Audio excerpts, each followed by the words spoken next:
I'm Miss Bri from the Dark Diva Rules, and thank you for joining us. This is the second in our comparison videos. I did one a week or two ago on vodkas. This one we're doing gins, talking about comparing the different tastes of some popular gins, a little bit more of an differentiated gin, and then a craft-distilled in Connecticut gin. And they're all different. All got some strong points, and they're all powerful. All the Wintonbury, which is made in Connecticut, as well as the Bombay Sapphire and the Tanqueray, are all over 90 proof. They range from 93 to 94.6 between the three.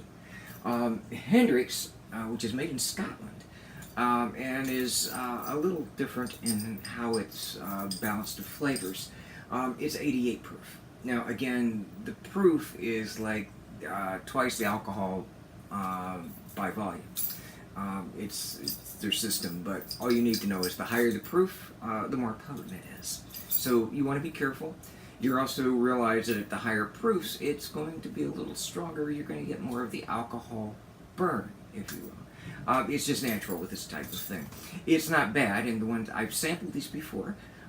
So I can tell you a little bit about them, but what we're going to do is I'm going to do it on camera as we go through these, and so you can see, again, my reaction in terms of like, okay, I'm not telling you that it's great and going, yeah, no, what you see is what you get, literally in reaction. Now I'm going to start with what I consider my house brand of gin that been using for years. Is my favorite. Mostly, if I'm using gin, I make gin and tonics. And for me, it's Tanqueray and tonic. That's how I order it. Occasionally, I will get something else. Like, I don't mind if I go out, place I go for happy hour sometimes. They're happy hour $4 highballs of gin and tonic, and they use beef eaters. I'm okay with that, not a problem. I like beef eaters, it's not bad at all. I prefer Tanqueray, and again, I don't know that there's that much taste differentiation, but to me it seems to be.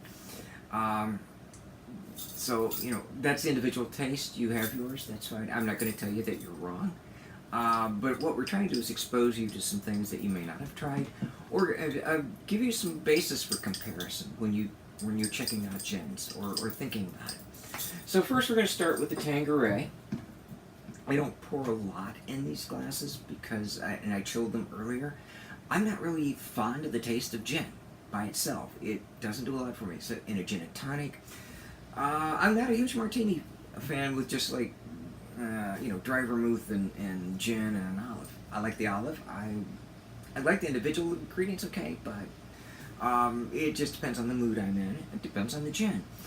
Mostly what I do is I mix them with the Wild Moon liqueurs. I've been experimenting. The cucumber is great with gin. Gives it a nice cool, it's refreshing, it's a very summery sort of cool, refreshing twist. And a little bit of the lime liqueur instead of squeezing a lime, and then I put a little cucumber wheel on it for a garnish. And it's a very refreshing summer drink, if you haven't tried it. I also do one with pomegranate. 3 ounces of pomegranate juice, quarter shot or ounce of Wild Moon lime liqueur, and then an ounce of gin. Now, again, I've used Tanqueray for that, or you could use Bombay, and I've used those for those. But actually, I like the Wintonbury, but we'll get to that. Let's not get ahead of ourselves. So this is Tanqueray. It's 94.6 proof, so it's most gins are up there. So let's take a taste on this.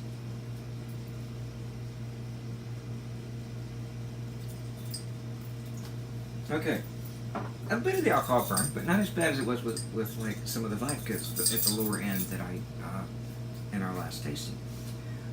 It's juniper. It's still smooth, but there's juniper, and it's pretty much. I used to say it's like licking a pine tree. With that said, I enjoyed it. It works well with the tonic. That balances it out. There's also an interesting history about how the gin and tonic came to be. On my current blog right now, which just went up Monday, Miss Bri's Fresh and Twisted blog, and you can get there from our website, thedarkdivarules.com, or Facebook, or Twitter, or Instagram. All have links to it, so feel free to take that. I think you might find that interesting. Okay, moving on to the Bombay Sapphire, which is 94 proof, vapor infused, they say. Again, these are like juniper. There's citrus, a bit of citrus in it. There's a little bit of spice, as in coriander, in some of these different blends. But they get to the same basic. Again, the juniper is the defining bit of the citrus. But first and foremost, it is the juniper that defines the gin in most cases. So 94 proof.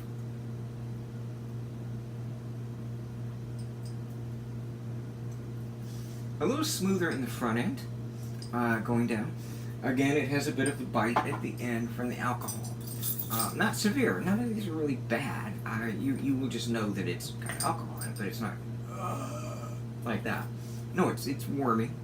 Just a little bit in the very at the top of the throat. Nothing major. I mean, again, if you mix it with a tonic, it's fine. Even a martini, we can put a little vermouth in it, or whatever you choose.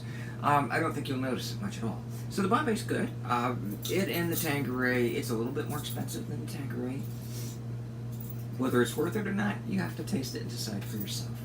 I don't know that it's that much smoother. It's intriguing, and I kind of like the name, the Bombay Sapphire. So anyway, that's one of those where choice is yours. And I don't know if you've got a differential. Let us know what you think. All right, Hendrick's. Now we're getting into something different. Now Hendrick's is a premium gin. It's in. We're under a whole nother price point. It's up in the $30-some range for a fifth. I want to say 38. I think. I don't remember exactly. And it's going to vary with where you buy your liquor. In Connecticut, it's going to be pretty much across the board. There's not a lot of differentiation. The distributor set the price point, and that's all done. It kind of evens out the competition among the package stores. And so you tend to choose more package store based on selection, convenience, knowledge. That's always important. Like I go to Joe's Fine Wine and Spirits in East Windsor for most of mine. Occasionally Table and Vine up in West Springfield, Mass. Table and Vine is a huge store. They're priced a little more flexible in Massachusetts. And they're very helpful. I go to Joe's mostly. It's right next door in East Windsor. They're very nice, and I spend a lot of time talking with them. We talk about the various things. Very knowledgeable on wines, and they will be happy to help you with anything. They can order stuff for you. So again, it pays to go know your local store, and occasionally you'll go to the bigger store because you just like to shop for a lot of stuff sometimes. Okay, this is the Hendrick's. The difference with the Hendrick's gin is it's infused with the juniper and all the other stuff, but it also adds other botanicals like rose petals and a few other things. It's 88 proof, so it's not quite as strong. We're talking not a significant amount of difference, just to say. So let's see what the Hendrick's.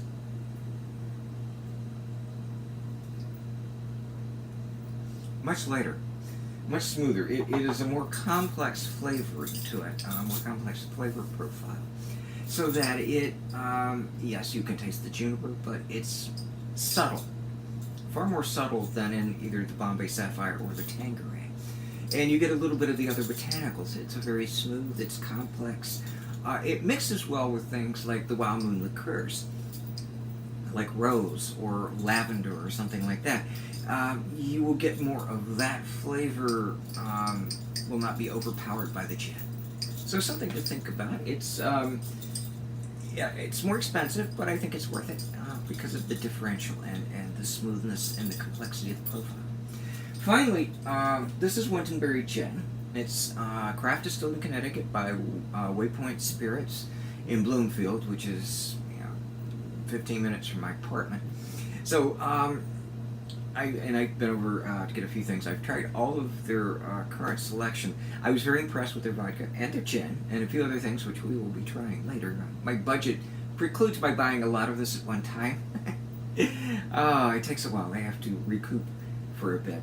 The Wintonbury, again, is a lot like the Hendrick's. It's infused with botanicals and florals in the distillation process. And it is, again, not the juniper-y feel that you get, or taste that you get with like Tanqueray and Bombay, or at least not that strong. Again, you know there's juniper in it. That kind of defines gin.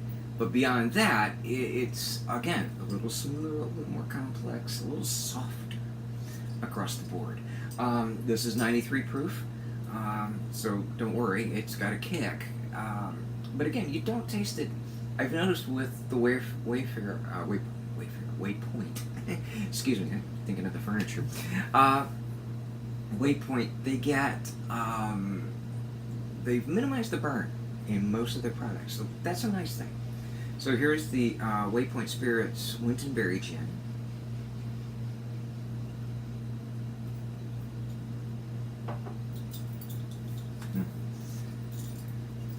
It has an interesting smoothness.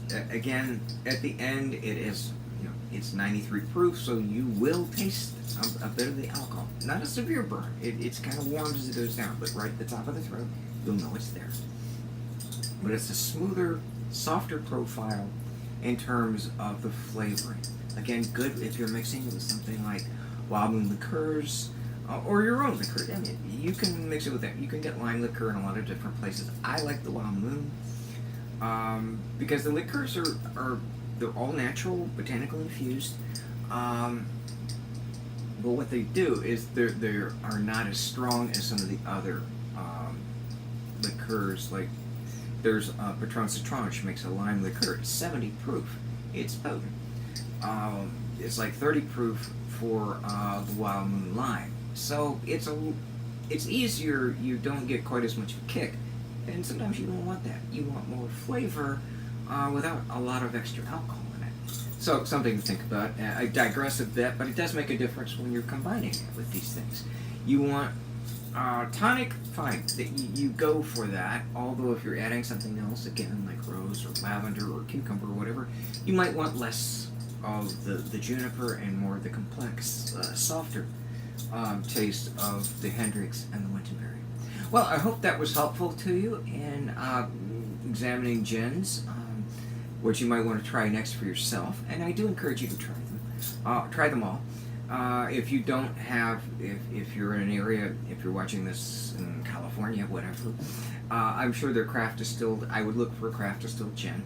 Most states have them now. And try some. It is always good to find craft distillers, and if you find something you like, support them. They put a lot of love and extra care into it if they're doing what they really want to do. So if they do a job, I think they should be rewarded. Which is what I think of the ones that I've tried so far in Connecticut. Anyway, if you have comments, questions, feel free, please. You can comment on our YouTube channel or on Facebook, Twitter, Instagram. You can email us.